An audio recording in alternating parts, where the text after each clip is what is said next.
All right, welcome back. Mr.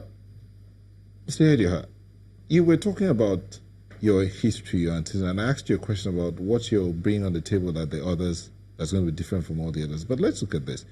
In one of the statements you said in your opening, you said you're here to rescue the Imo State from those who failed to rescue it.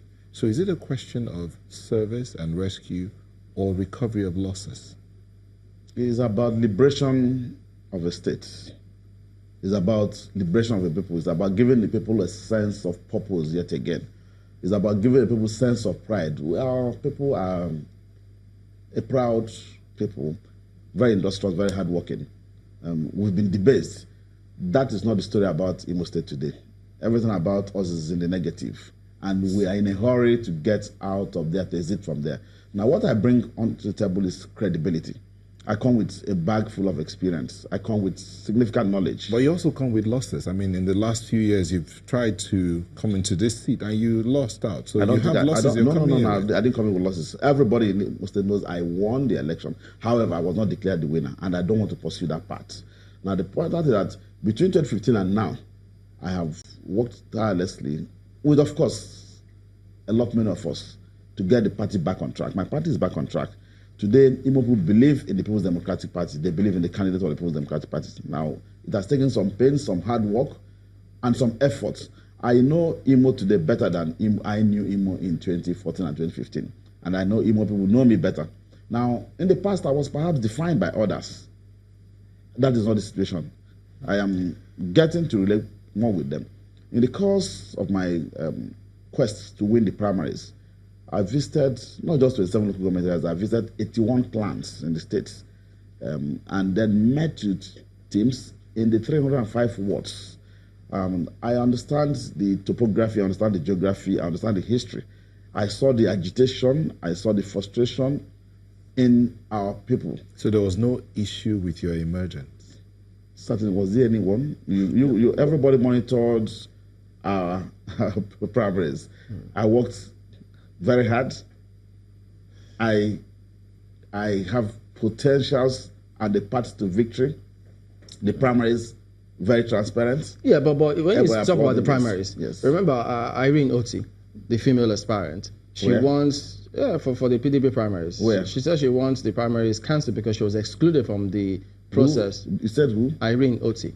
She's reported that she wants the process cancelled. I don't know that name. I don't know. But the allegations that there was some sort of voting in that entire process. I don't know of any Irene Oti. Obviously, I don't know of any Irene Oti.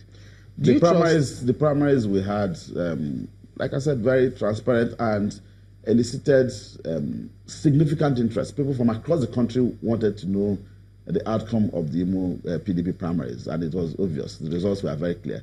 I won handsomely with almost 500 vote margin between myself, vote difference between myself and my runner-up. So all is well. Do you trust Sam Daddy? He's my brother. Distinguished senator is my brother. We know each other well. We share mutual respect, and we'll get on. Do you trust him? We will move on well. We'll move on well. We're usually after primaries, sometimes it may be a bit difficult for the realities to dawn on you, but we will do well. Where all hands have been on deck. But some we say have common friends. Some say that's not the case because they say that you have prevented him from getting back his senatorial ticket, because they say, look, that might have been the initial thing, because if he had gotten the senatorial ticket, you would not have even bothered. He contested for governorship with me, and like I said, it was a very healthy contest. And he's my friend. He's in court, isn't he? He's my friend. He's my friend. We'll come back together. We'll get back together. But don't you think that being in court a little longer than now is going to create that uncertainty on the part of your supporters who may think, okay, well, we don't know how exactly this will work. And his own supporters may not give you the 100% support if it's not sorted out on time. If there is anything that is certain and sure in Imo, is that Imo PDP have a credible candidate that will get the state out of the woods. Now, there are issues in APC, there are issues in ABGA. They saw foreigners invading their party. That is not the situation. I've been congratulated variously by ABGA aspirants, by APC aspirants, by Imo people across the globe. The show of solidarity, the show of support is cutting across all political divides, various sectors, the Imo in diaspora, Imo people in Lagos, the business community, the intelligentsia, the churches, those that wish our state well. They can't wait for first week in March when, by the grace of God, they will go to vote Emeka Ihedioha as the next governor of Imo State. So, but how is this going to play out? Because I mean, you from Owerri zone, yes. Hope Uzodinma from Olu zone, and then, for instance, Olu zone has 12 local governments. Owerri, you have 9 local governments, and then you have Okigwe, they've got 6 local governments. So how do you think you coming from Owerri zone, you're going to upstage somebody coming from Olu zone who's got 12 local governments? I'm not a zonal candidate. My support base is huge across the states. The dynamics of our politics is very clear. I enjoy very significant support, very high acceptability in Olu zone, in Okigwe zone, and of course, Owerri, my home zone. So we're good to go. But beyond that, Owerri has higher number of registered voters. But that, like I said, that is not the issue. We will win the election by the grace of God. Imo people are poised to support me because I'm bringing something different. I'm bringing character into government. I have been tested and I'm trusted. I'm going to use my office, by the grace of God, use my wide contacts, my network, my goodwill over the years to bring about necessary change we require in Imo State. That I will do. And they have faith I'm going to do that. Already we're speaking with some multilateral agencies, the World Bank, the DFID,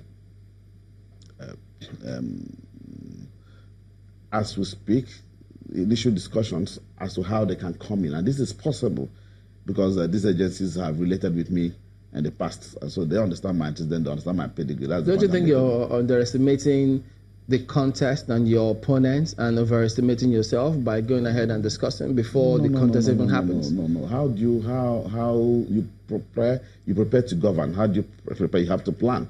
You don't begin to prepare to govern when you're elected governor. Now, because you have confidence that you are likely to make it, I mean, how do you begin to explore? Where are you going to? How do you exit Imo from where we are today?